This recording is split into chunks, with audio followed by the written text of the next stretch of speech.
Downton Abbey fans, this one's for you.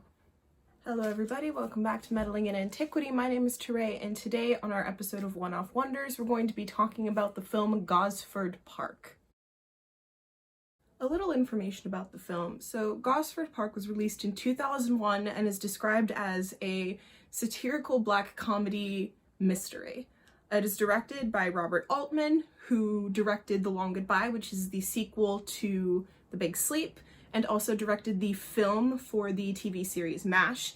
And it is written by Julian Fellowes, who is most well known for his BBC show Downton Abbey. In fact, the interesting history of this film and its connection to Downton Abbey does not just end with them having the same writer. Initially, when Downton Abbey was in its very beginning stages of planning, Julian Fellowes intended for Downton Abbey to be a spin-off series about the cast of Gosford Park. However, that idea ended up falling through, but he took elements and several of the same cast members from Gosford Park, changed a few of the names and a bit of the circumstances, and it is kind of an homage tribute to Gosford Park instead of a direct spin-off, and is set far earlier in the series of events. So let's get into the cast, and then I'll run you through what the film is about. As a lot of people know, it's the cast that makes the film. And this particular movie is no exception. The casting is phenomenal, and every single person in it that I think is a more key player to the story is a well-known name. So let's kind of get into that. I'm going to start with the two lead characters, and then I'll just go down the list. So first you have Maggie Smith playing Lady Constance Trentham, and Maggie Smith, obviously, most people will know as Professor McGonagall from the Harry Potter franchise. Her maid, Mary McEachran, is played by Kelly MacDonald, who is the voice of Merida for Disney's Brave, and Michael Gambon, who plays Lord William McCordle.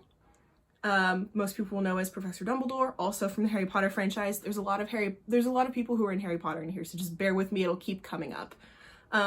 Kristen Scott Thomas, who plays William McCordle's wife, Sylvia McCordle, was Alette in Confessions of a Shopaholic. Charles Dance plays Lord Raymond Stockbridge. Charles Dance, most people will know as Tywin Lannister from Game of Thrones. His wife Louisa is played by Gwendolyn Somerville, who, again, Harry Potter, played Lily Potter in all of the flashback scenes, the picture, and everything throughout the franchise.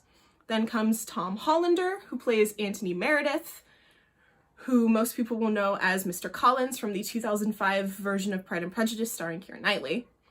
Stephen Fry plays Inspector Thomas, who a lot of people will know as probably one of my favorite roles for him, the Master from the Hobbit franchise, specifically Desolation of Smaug. Then you have Clive Owen as Robert Park, Clive Owen, Walter Raleigh from the Elizabeth the Golden Age film. Then you have Helen Mirren as Mrs. Wilson, and she was most recently Mother Ginger in the Nutcracker in the Four Realms. That's the most recent thing I've seen her in, at least. And then you have Derek Jacobi, who plays Probert, who was most recently thing that I've seen him in was him playing Edward Henry Masterson in the 2017 remake of Murder on the Orient Express. And then we kind of rounded out with Emily Wilson, who plays Elsie, and Emily Wilson was the most recent thing that I've seen her in is as Chief of Staff Fox in Kingsman: The Golden Circle. So that's kind of an idea of the cast. As you can see, there's a lot of big names and a lot of incredible acting power in the film.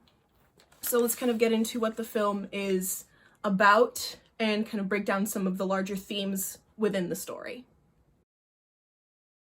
As I mentioned earlier, the film is set in the early 30s. Specifically, it is set in November of 1932. And the premise is the McCordles, William and Sylvia, are hosting a dinner party where all of their extended family and various aunts and etc. will be in attendance. It is essentially a quintessential 2-day-long dinner party for the wealthy. So at some point through the night, the first night they're there, a knife goes missing from the kitchen, and eventually somebody ends up dead. I'm not going to tell you who because it does play a very important part in the plot, and I think it's something that's best explored on one's own, so I don't want to give too much about the specifics of it away. But this all leads to, there's, amidst this murder, there's this family drama, there's money drama, there's, which leads to there being multiple motives and multiple suspects. But the most interesting thing about the film itself is that when Stephen Fry's character, Inspector Thomas, comes to the manor to start investigating, he doesn't question the servants about whether any of them had any motives. He focuses specifically on the upstairs half of the house as opposed to any of the downstairs characters, which shows that there is a very clear upstairs-downstairs divide in the film. In fact, a lot of the story is kind of seen through the point of view of the servants, specifically Lady Trentham's servant, Mary McEachran. She's actually the focal point of the downstairs portion of the story, and that, I think, is a really interesting way to do it. It's a story about the upstairs told by the downstairs, or seen through the eyes of the downstairs. And that's what makes the show so interesting to watch, because there's a very clear divide as to when the story switches to what's happening upstairs, what's happening downstairs, and how the servants are seeing the events of each thing. It's, and obviously, like I said earlier, it leads to a very interesting dynamic and a very interesting lapse of investigative judgment on the behalf of Stephen Fry's character, who is very much a bumbling detective. That's the kind of the stereotype he plays, and not questioning the downstairs, any of the servants, any of the people who work for anyone in the house about the murder itself. They only question them about the people they work for, which is a huge oversight, which is revealed in the end of the film, so I'm not going to give it away because it does give away the motive and the means. But some of the themes that the film touches on are very much definitely sexism in regards to marriage rights and wealth specifically. Those are two huge ones. There's a very interesting conversation and a very interesting discussion about the three sisters, Sylvia McCordle, Louisa Stockbridge, and their younger sister, about who was going to marry who. And it's very much kind of, essentially they all drew lots to see who would marry the wealthiest man, which is kind of gross when you think about it. In fact, it's not even kind of gross, it is gross. But that kind of shows it's very much exemplary of the time period and exactly what's happening, and this kind of beginning of the end of this royal decadence that a lot of wealthy people lived in a coming out of the 20s and into the Great Depression of the 30s. Then there's a very huge theme that is a very major plot line that talks about factory owners and domestic and abuse within the factory system, where a lot of women were taken advantage of by their employers very often, and a lot of times were given a choice of and keep your job or keep the baby and lose your job. So there's a very, very important plot line that deals with that, and I can't really give much of it away because, like I said, a lot of these plot lines and a lot of these things are very key to the story, and to really experience the story in its full volume, it's best that I leave the specific details out and you watch it for yourself.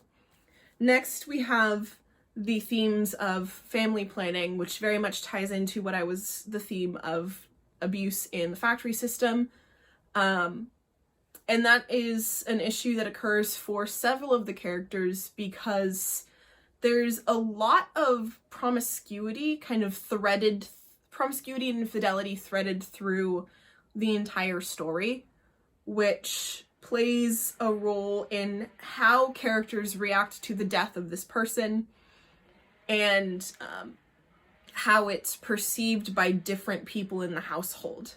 And then I think the last theme, which is the thing that's the most interesting to me, is how it's very much this idea of the inspector only seeing the surface level of exactly what's happening in this household, the shallow way of living that all of these wealthy people have, versus the actual realities of what's going on underneath and everything the servants know. So it's the contrast between what the inspector is seeing and what everybody else in the film knows is a very interesting dichotomy to see portrayed, because it adds an element to suspense of everything that's happening in the film in regards to the case that's being investigated.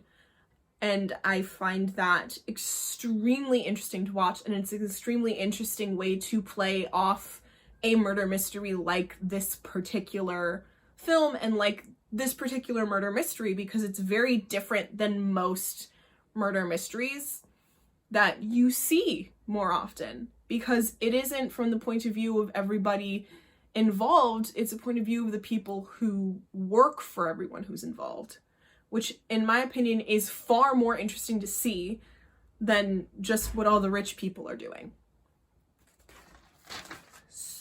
And I think that's kind of it and the general information about the film. So let's kind of get into final thoughts. So unfortunately this video is shorter than my Velvet Goldmine video from a couple weeks ago, simply because if I talk too much about the things I really want to discuss in this film, it gives away huge plot points, it gives away a lot of the information that you need to, that the film shows you on its own. And I feel like that would kind of, that'd be too big of a spoiler if you do choose to watch the film yourself. And I do think it is worth the watch, because it is an incredible film. It's beautifully done, the costumes are phenomenal, and how everything is played off and portrayed is done extremely well. And I think that speaks to the directing skills of Robert Altman and the writing skills of Julian Fellowes.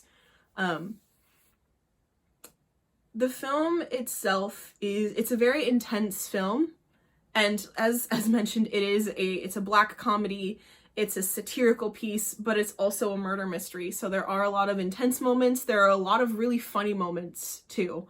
But the humor is very dry, since it is it is from the UK, so obviously the humor is a tad on the drier side, instead of the more outright humor that a lot of people in the US are used to. But it is worth a watch. I've watched it on Netflix a couple years ago. It has been removed since then, so I'm not sure where to find it. If you look well enough, you probably could. There's probability it's on Amazon, but other than that, I'm not sure. But if you do decide to watch it, it is an incredible film. The cast is phenomenal. It's such a good movie. And if you're a Downton Abbey fan, you're already a fan of Julian Fellowes' writing, so you already probably know you're going to enjoy this film, because his writing is incredible. And this film is really exemplary of his ability to create so many small individual storylines and then thread them all together and resolve them all in the end, which is really admirable. So I definitely recommend giving the film a look. Like I said, I'm not sure where to find it. I'm sure if you look hard enough, you can. And that wraps us up for this episode of One Off Wonders, and we'll be back on Monday with our next episode of Marked Music.